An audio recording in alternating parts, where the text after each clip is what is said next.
welcome to Have a Go, and I'm Alan. Today we're back on pattern making.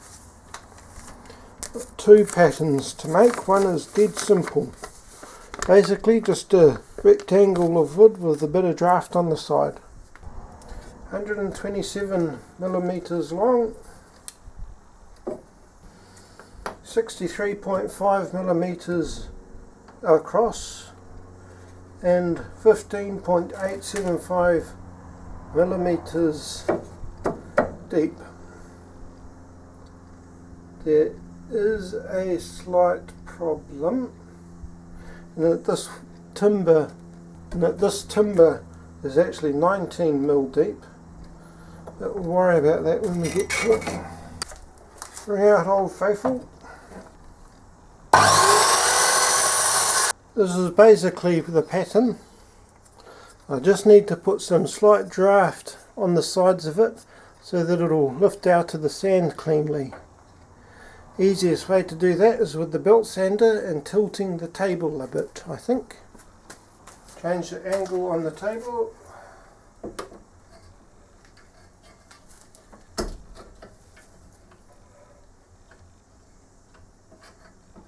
Five degrees will do it.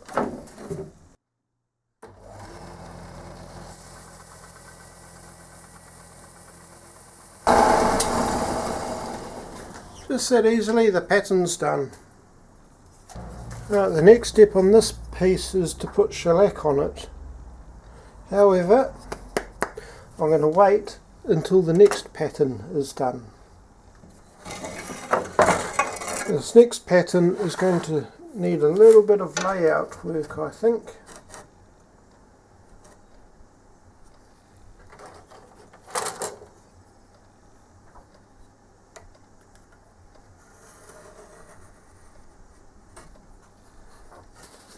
This is what I'm trying to make, two of these small ones and two of these big ones. The hole in the middle is what makes them awkward. Alright, 31.75 across for the little ones. Now to cut that at 32 mil.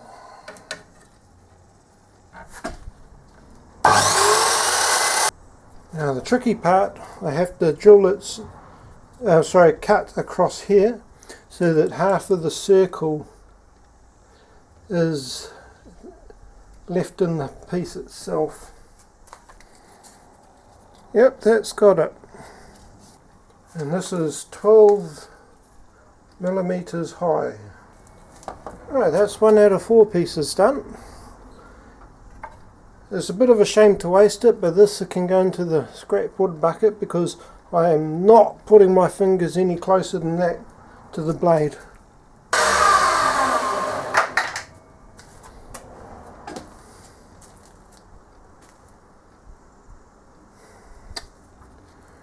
These are hilariously non-centered.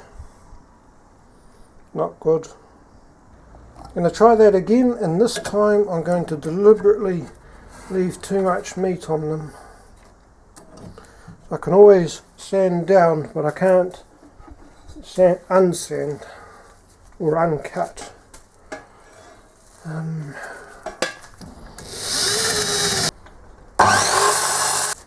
Right, I'm a lot happier with these.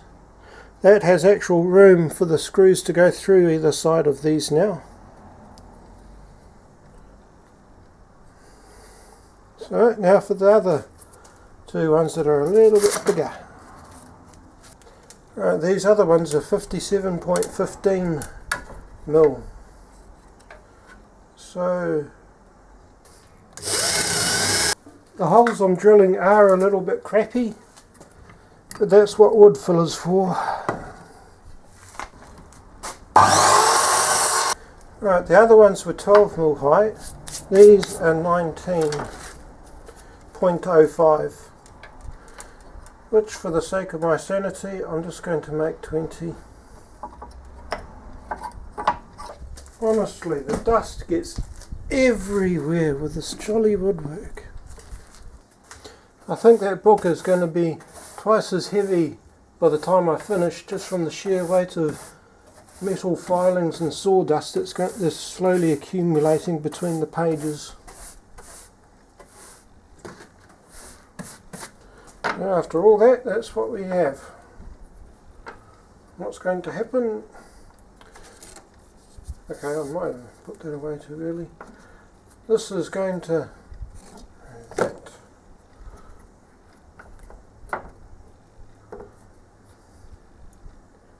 And when I cast it, so I'll use this to make the pattern in the sand. And when I take it away, there'll be a hollow left, with a rod shaped thing going across there, and across which I'll put a metal bit. Hopefully it'll make more sense when I get it done. What a new saw! If there's any special things I should be doing to break in new saws, let me know.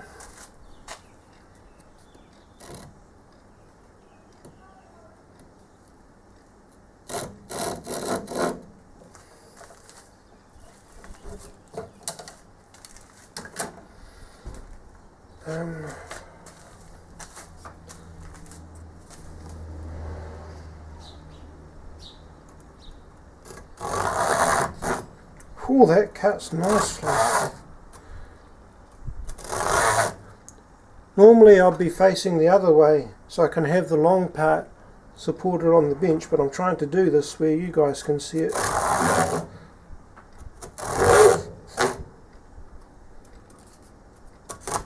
What a nice saw. Between the files and this saw, I'm starting to get quite impressed with Barco. Hashtag not sponsored. Put the guard back over it because that is sharp. Putting gloves on so I don't get glue all over my hands for the rest of the day.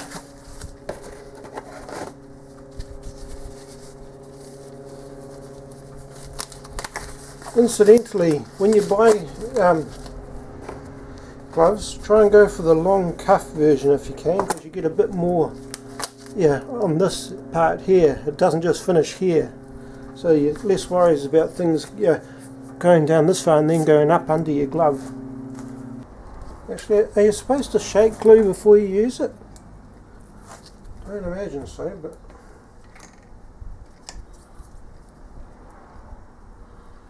right.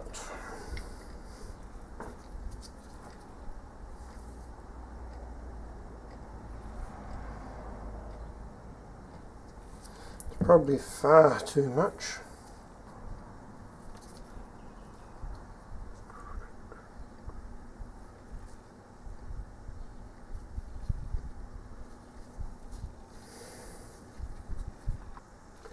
So I shall now leave that to dry. Tidy up and find something else to do for a couple of hours, I suppose. Next order of business, I'm going to get the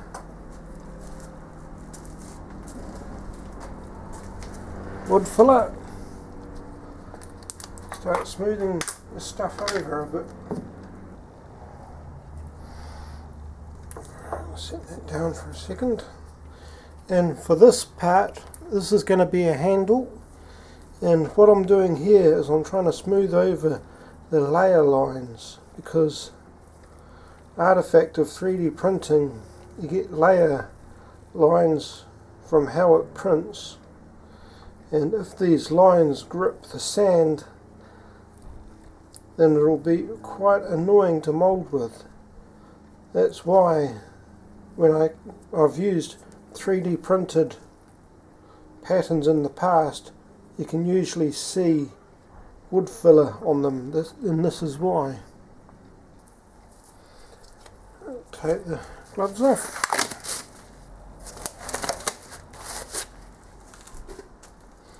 Put the lid back on this.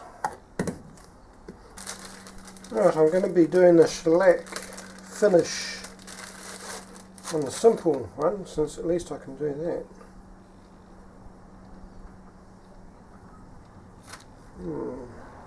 Interesting.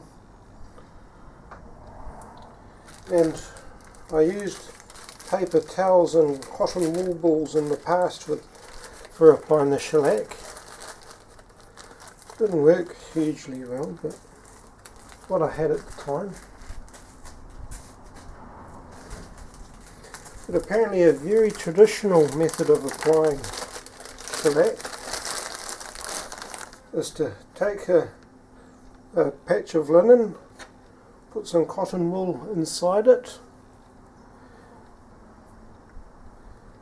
and then tie a bit of string around the top so that I'd actually forgotten that these were little bags. That just makes things easier for me because I don't have to go looking for a bit of wire or something to tie the end of it closed. I can just tie the drawstring. If you have a 3D printer, I highly recommend printing off some of these little paint pyramids. The idea is that when you paint something, instead of hammering nails into your bench to suspend it on, you just plop it onto those.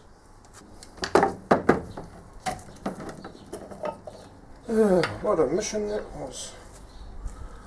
Right, so the theory goes, put that in, it'll soak up some shellac, and use that to apply the shellac, and it should be relatively smoothly applied using this. And that's how the paint pyramids work. Now ideally I would also shellac the other things at the same time while I've got this open, but I still have to sand back the wood filler after it dries. So they're going to have to wait a bit.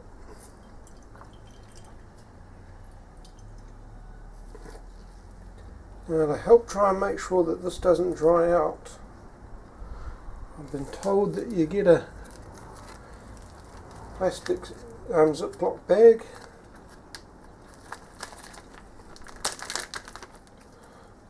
put it in there,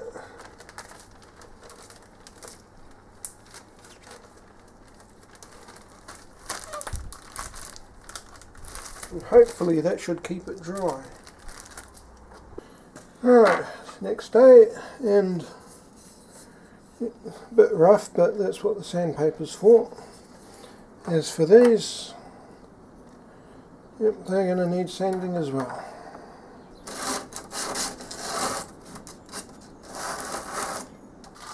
Right, I've got some finer sandpaper for this one. This applicator works very well.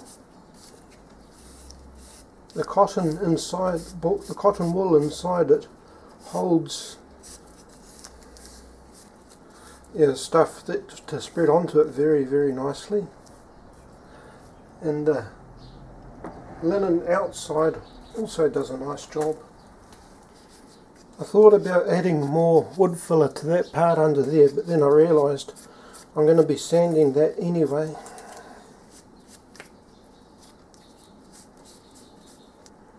Right, so we'll leave those to dry, and we'll come back in a couple of hours or so. You may have noticed that there's a different bottom board. That's because we're going to cast these.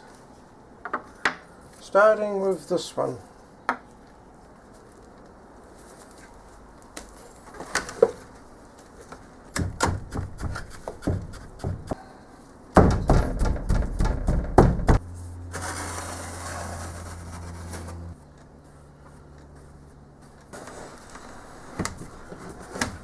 Perfect, but we'll roll with that.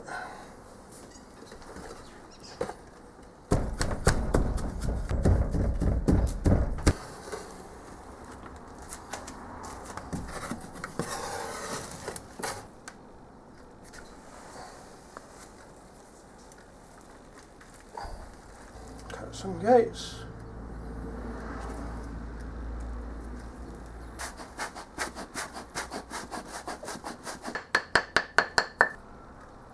Or not.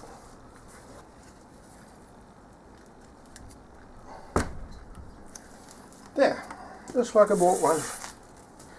When I place this in the mould, I'm going to put this on top of it, but that's too long, so I need to cut it down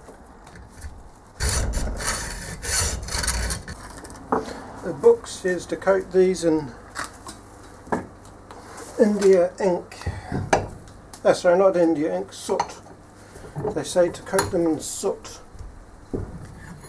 when you put them in these moulds. Makes it easier to extract, apparently.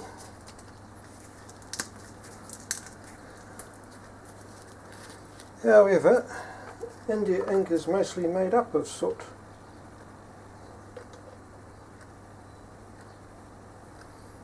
So my reasoning is, if I do this up in India ink, I should be fairly right.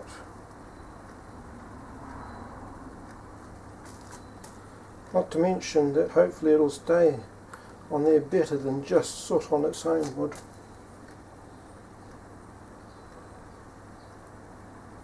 India ink is actually lamp black, or rather very fine soot held in suspension. It's a colloidal solution, to use a chemistry term from what I understand. Right, I'll leave that standing in the vise, and I'll just go and clean up the brush while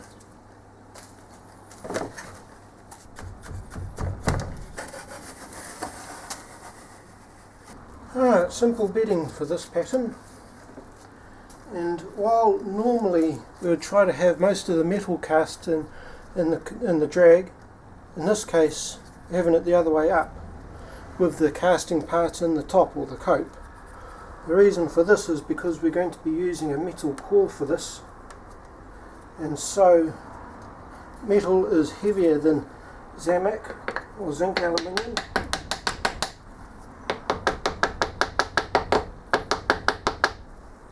And so you want the metal rod to be at the bottom.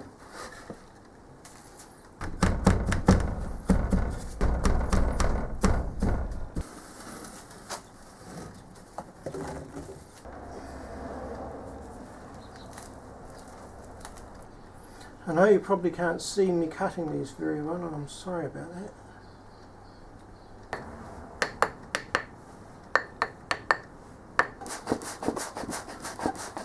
Get the rod that we prepared earlier, drop it in. That's the other mould done. Now to take this outside and fire up the burner.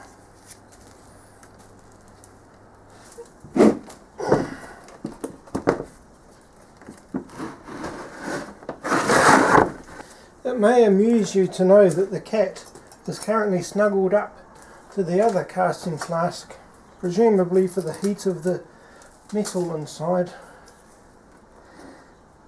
Right.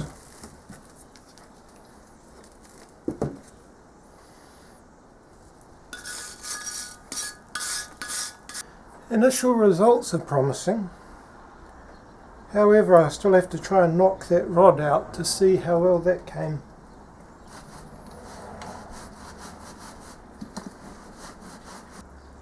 This I'm going to let cool down for a bit because it's still rather warm. This, I'm going to see if I can knock that metal bit out.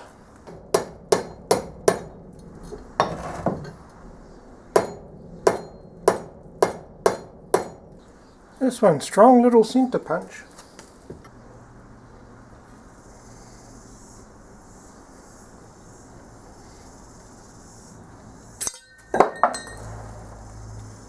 Woohoo!